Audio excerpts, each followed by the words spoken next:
Welcome to Stories of Hope. I'm Christine Hotchkiss. Each week, I bring you stories that will inspire you, educate you, and give you hope.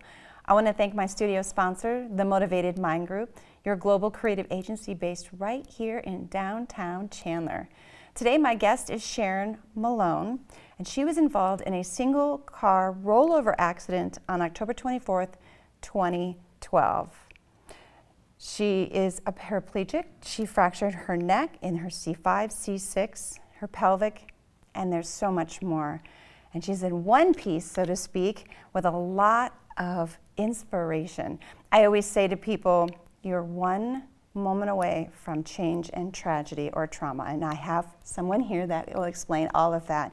Please help me welcome my guest today, Sharon Malone. Welcome. Thank you very much for having me. Yes, I know it was a last minute, and you gotta love that social media. People like to tag me now in people's posts when they see something that would be a story to share on here. So I'm like, I'll check it out.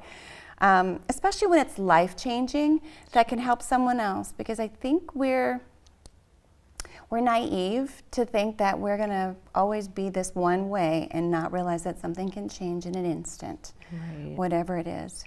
And at any time I wanna share with you and mention that if I ask a question that may bring you back somewhere you don't want to answer, I'm totally okay with that, because I know that trauma can be triggering and I don't want to do that.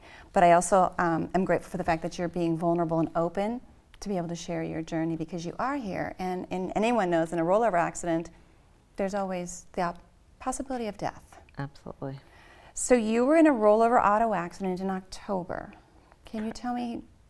It was a single car, so can you tell me where you were, what you were doing, or what happened, a blowout? So I was on the rollover, obviously on the 202 in Kyrene, going to work, and we still don't know what made me swerve, but I was in the far lane, and I swerved and hit the barrier in between the freeways, and I overcorrected. And hit somebody in the slow lane. They spun. Luckily, nothing happened to them, just got a cut on their ear. But because I was in a SUV that are pretty much prone to rollovers, I rolled about 4 or 5 times, spun around, and then smashed down. And that smash down is what they said is what broke my spine. I broke my spine in 2 places, my T5, which wasn't completely severed, but my T12 was. And then I fractured my pelvis, and I tore my ACL. I fractured my neck at the C5, C6 level, and I was underneath the dash with my legs sticking out the window. So every firefighter, every person on the scene of the accident did not think I was going to make it. I was unconscious at the scene, but I was apparently unconscious when I got to the hospital, and I was freaking out about my kids. I had 3 little ones at home.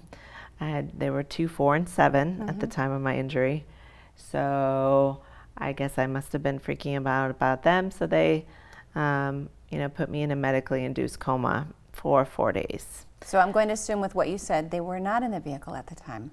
So no, thank goodness, because the pictures of it, when I got to see later on, the car seats were smashed, and I had a booster seat in the 3rd row, and that rolled out the back window, and so they would have rolled down the freeway. So Sharon, it's interesting. People will think if they drive a bigger vehicle, if something was to happen, that they would be more protected versus a smaller car that you could be impacted quicker, and that is not the case. Not the case. Yes.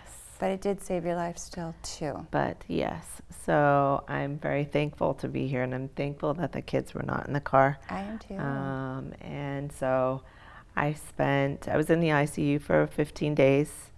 I had multiple surgeries, so obviously to repair the pelvis, to repair the knee, to fuse my spine, and of course work on the neck.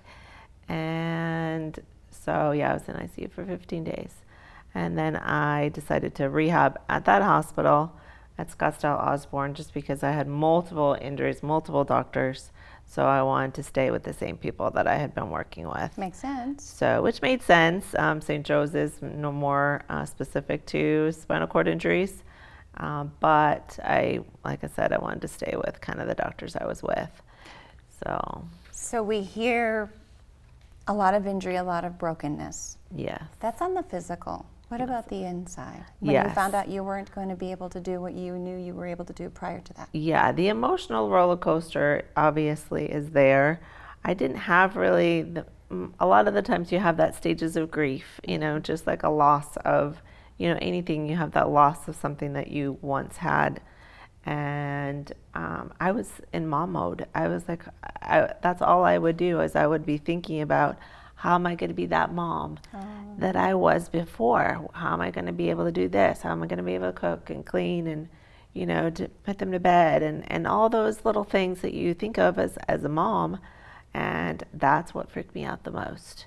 I'm like, what am I going to do? And how am I going to be that super mom? How am I going to do, everything that I normally did? And so that's what, and I knew even in the hospital that, which my now, ex-husband, I knew that he couldn't, handle, I did everything beforehand. So I knew it would be a really tough role for him to be able to take care of you and the stuff you were doing. Yes, and doing everything that I did.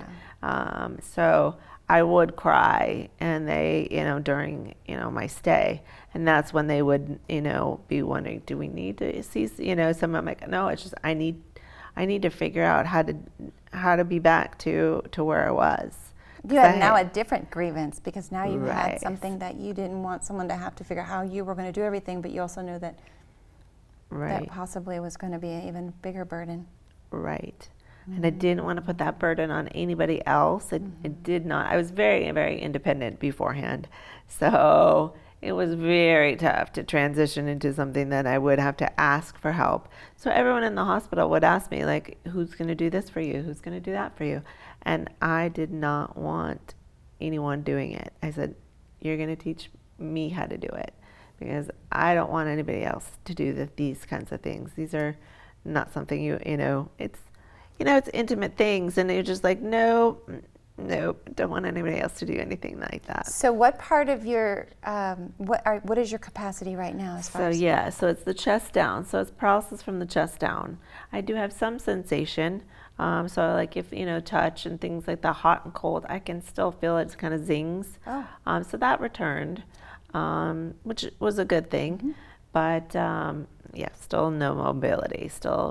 There's still no movement. So tell me about the road to recovery. So, like I said, I spent this altogether. I spent 7 months between inpatient and then out the skilled nurse. I had to go to a skilled nursing because I developed frozen shoulder. I was the youngest, of course, the youngest patient there. Wow. But it was 2 different styles of, rehab. One was very more aggressive, and the other was, like, oh, can you give me one more? That sweetness. I'm like, I'm gonna have to, because, you asked me so nicely. I had to build the upper body strength, and I was in there at the skilled nursing from the time they let me go in and spend time till the time that they left. I'd be working out and doing all the things that I could possibly do to be able to get back to, getting all the strength that I possibly could so I could make it when I left the hospital. But that was the anxiety of going home and not having a call button to just press to ask somebody for help was what freaked me out the most. So you talked about the physical part. There came to a point where you realized that this was all that you were able to do. Right. So there was a lot of things I'm like, I can't do this. I can't do that. I'm never going to be able to do this. I'm never going to be able to do that. It was all those never, never, nevers. And then I started watching videos and YouTubes, and I would see other people that would be doing stuff. And I'm like, maybe someday, okay, it's possible to do it. So that was my goal. And first, of course, getting home, it was just trying to live day to day. Every day was different, and trying a new challenge to overcome, just to be able to function and be able to take care of those kids. And I'm very glad that some of my therapists would put those little cones out there to bend down and grab, where I told them, like, yeah, nope, that's not happening. I'm not bending. Nope. But thankfully, they did do that, because you have those little Legos, those little cars, those little pieces of toys that they have scattered, the small things that you don't think of. And what took me maybe 5 minutes to, clean the rooms, it would take hours to clean the rooms. But to bend and pick up all the time, and then for them to adapt, to that as well, where I'd have to ask them to, hey, you got to pick this up because I can't, I can do it. So it was a different, transition, but they had to adapt. And so that's what's nice about parenting. And I always said that, is parenting, it doesn't come with a handbook. Whether you're able-bodied or not, you just got to figure it out. And so the kids adapted to me. And so we made it work.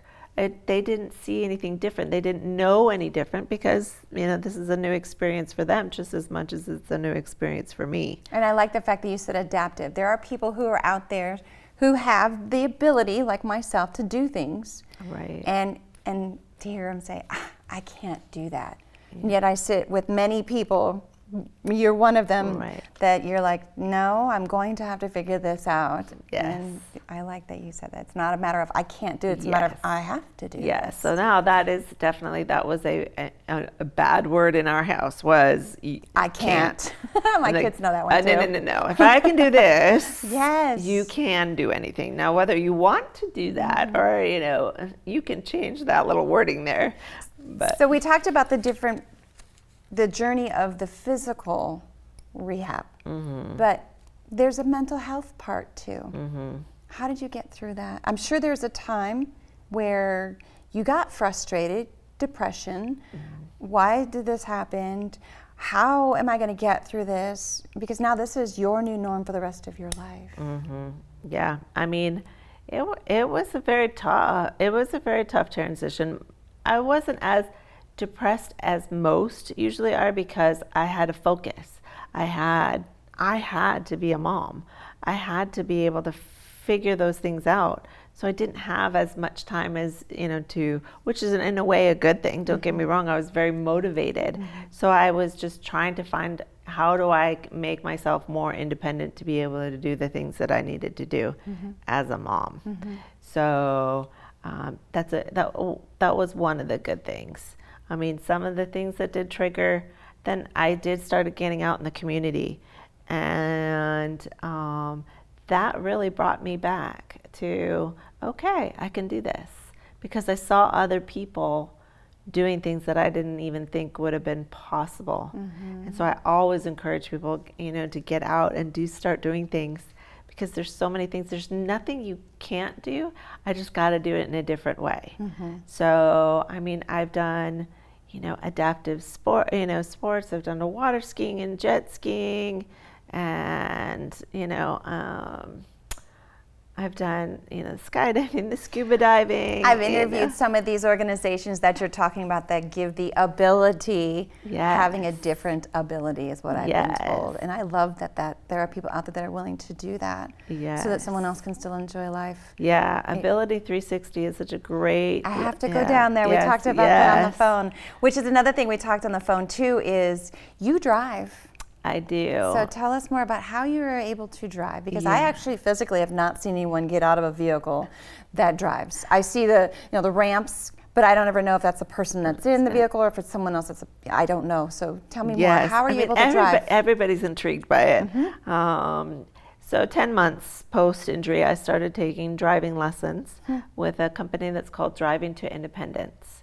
And they do evaluations of people to see if their cognitively abilities and their physical abilities to be able to drive again. And luckily I was one good candidate, and so I took 10 lessons, and then I was able to drive. Wow. So it's they do is they have hand controls.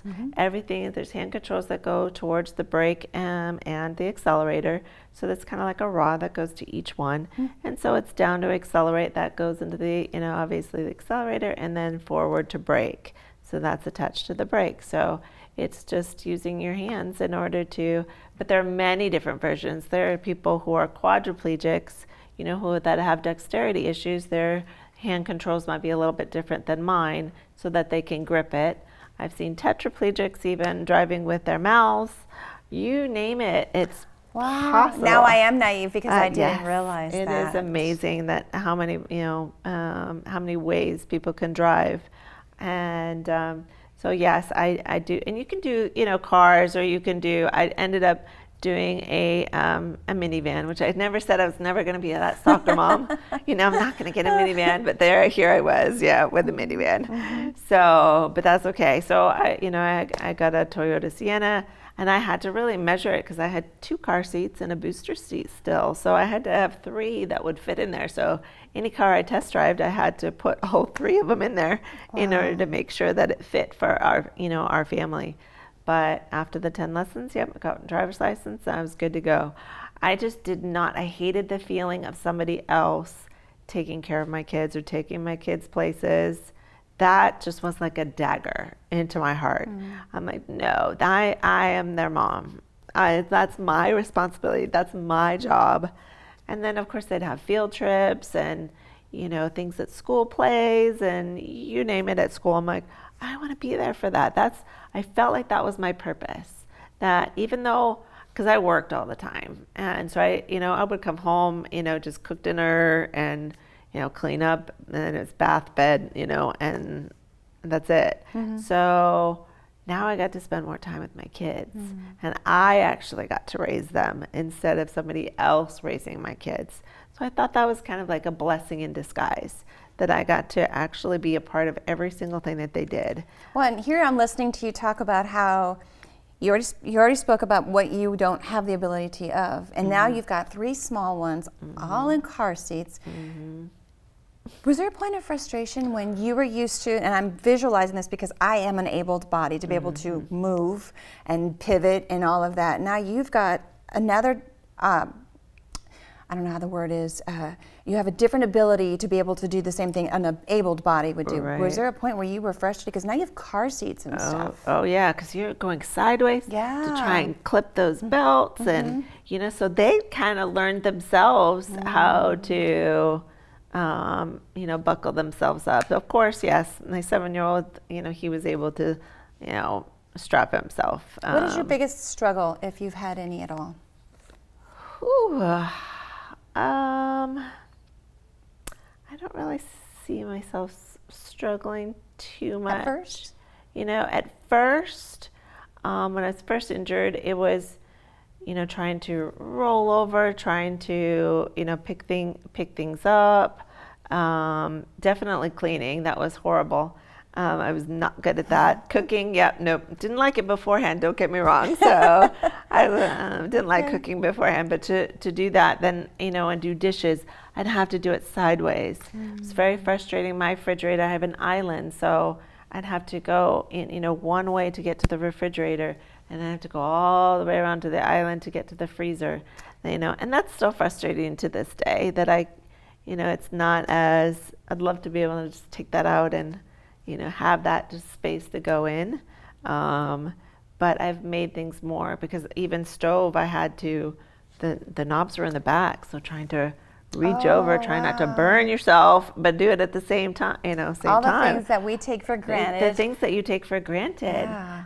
You learn those little things that you just take for granted, and you don't think about them, how low something is, or how high something, or how something, I don't have the balance. So to hold a plate, or even to put things in the oven, and I'm doing it with one hand. I've got a good upper body strength, but I'm doing it with one hand instead of being able to take it out with 2, and so trying not to burn myself. Now you were referred to me, again, it was a tagging on social media for some sort of mobile chair, or what is it? Yeah, so it's called Tech RMD, and I first followed it when I was first injured. It's a standing device that helps, and it remotely can come to you. You strap yourself into it, and it raises you up. So it's kind of like a standing frame, except it's motorized. So I can literally just move through the house standing up. Wow. And be able to get to those dishes, get to that microwave, or be able to do those dishes, or make those beds, which I still can't, like get over to the other side and get that in.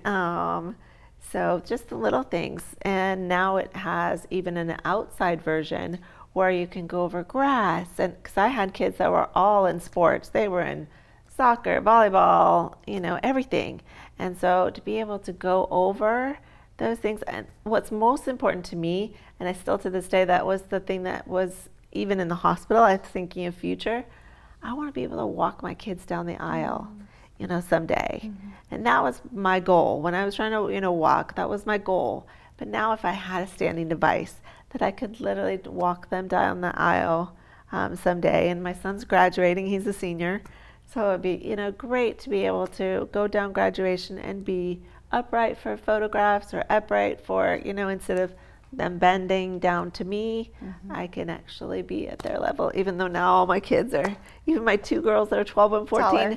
They're taller than me, even as I am as an able-bodied. I'm 5'3", but they're 5'4" already. So I'm like, I'll still be looking up at them, but at least, at least you've given me so many different things to look at, being an abled body, and as I mentioned in the very beginning, at any time, anything can change in our lives. Yes. Nobody's excluded from anything, No. ever. And I'm thinking all the different things that you're talking about as far as like standing, I don't think about it. Sometimes I'm like, I just want to sit down. But you're sitting down going, I just want to stand up. Right. Or you're talking about the inconveniences of having an island in the kitchen or having to twist a certain way to get somewhere or to be able to do something. And I think to myself, we really don't have any right to complain about anything in our lives. Right. And that's kind of how I get through things too, is that when I have my moments that I break down, I just think of all the people that I do mentor, because I do peer mentoring for both Ability 360, Arizona Spinal Cord Association, and the Christopher and Dana Reeve Foundation. So they will ask me questions all the time. They're telling me I'm depressed or this or that, and they don't have the ability to do this. I have accidents, and I think, oh, Sharon, just shut up. Something, you've got it just fine. There's always going to be that person that has things worse off than you do. And so I'm trying to teach them let's just tackle the little things one at a time, what makes you a little bit more independent. Because every little thing that makes you more independent makes you so much happier. So it gets you out of that depressive state.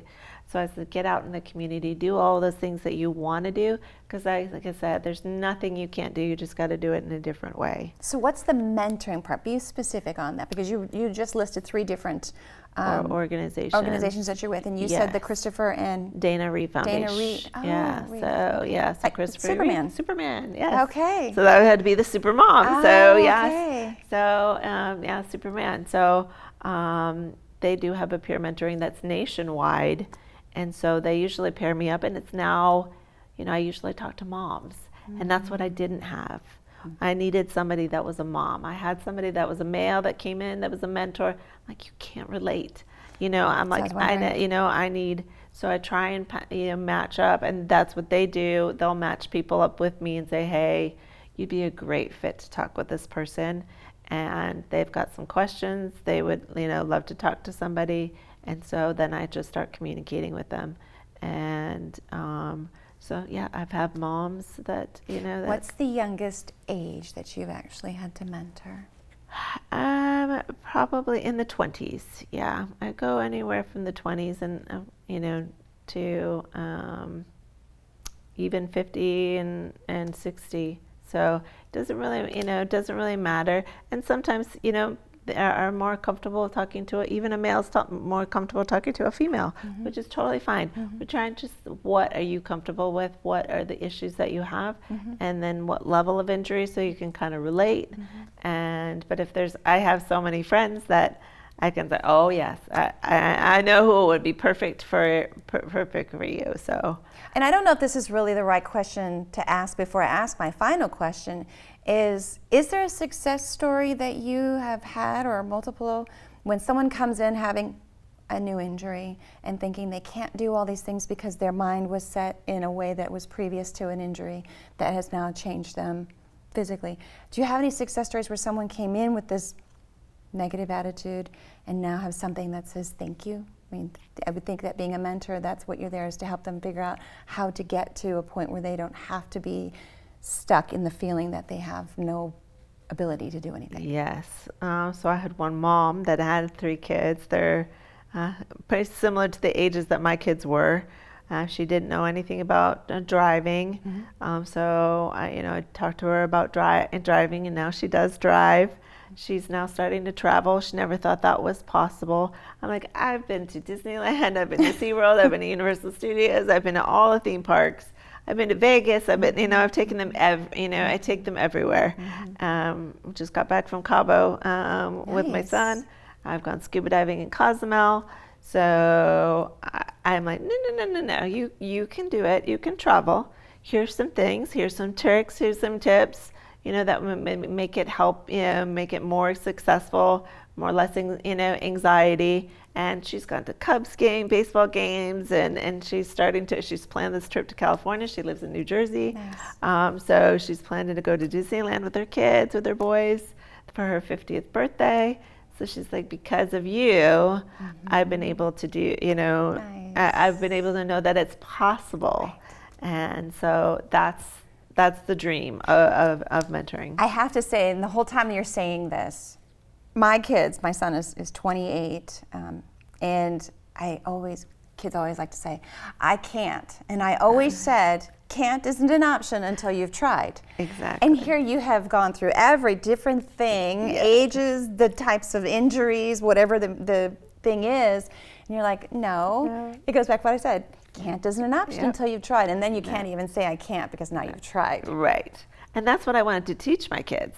I'm like, I don't care if you don't like something, but as long as you try it. So they've had to do a little bit more than most kids have had to do. Like they've had to go into the Panda Express and, get the food and bring it back. All those things that I was super shy when I was young to no, I don't want to do that by myself. Yeah. No, they're getting more confident in the, as a personality. They're also more compassionate. So they understand that this is a little bit more difficult, so they will, just approach it in such a different way. So I want to help you a little bit, and then I will ask my final question. Is I know that there's a contest to get this. What was it? Yes, the Tech RMD. So what is it that needs to be done or qualify you to be able to win this? So they do look for votes, of course, the people who do votes, which would be great for as many people that can vote as possible. And they read my story, and then they just have to like it. It's on Matia, MATIA mobility.com. And they'll see the contest, and going into the contest section, there's tons of people that have different stories that want to win this, device. But I'm hoping that I'm, be able to. This is my second time trying for this device, and I read some of the stories. I'm like, oh, they deserve it as well. Of course, everybody deserves it, and but yes, it would be life changing to be able to. Be upright. And start all those processes of, just being more healthy. And, that's that weight bearing as you get the osteoporosis as you get older. Of course, the more I can be standing, then, of course, the less likely my bones are going to be strong, strong and be brittle. We will make sure that we put that information out there, and then I will when I post. I always like to post the behind the scenes pictures that come out 2 weeks before the actual recording does. So I'll make sure I put that information out there and hope that you get that ability so much. to. Absolutely. I'm all about trying to help. I think that's what this is. I think that's the purpose of life, part of it anyways, and to learn some lessons. Yes, to give back. To give back. So I do have a final question. And if this was the only question that I could ask, to think that I would know an individual by just their answer on this one question, it would be, what message would you like to leave everyone based on your journey of life? I'm going to say that it is always going to be, two things. One, live for today, because tomorrow's never promised. Because I'm so thankful that I've done all these things that I can say that I did this, and it inspires other people to be able to think that it's possible. So yes, I never thought that this would happen to me. So we have to always pay attention to that. So yes, definitely live for today, and tomorrow's never promised. And of course, like we've said multiple times, is there's nothing you can't do. You just got to do it in a different way. So everything is adaptable. This is just a way I get around. This is just an extension of my legs. So I'm not, there's nothing it's able. When you say disabled, it's all about that able. I'm able to do just about anything, I just got to do it differently. Thank you. I like your answer.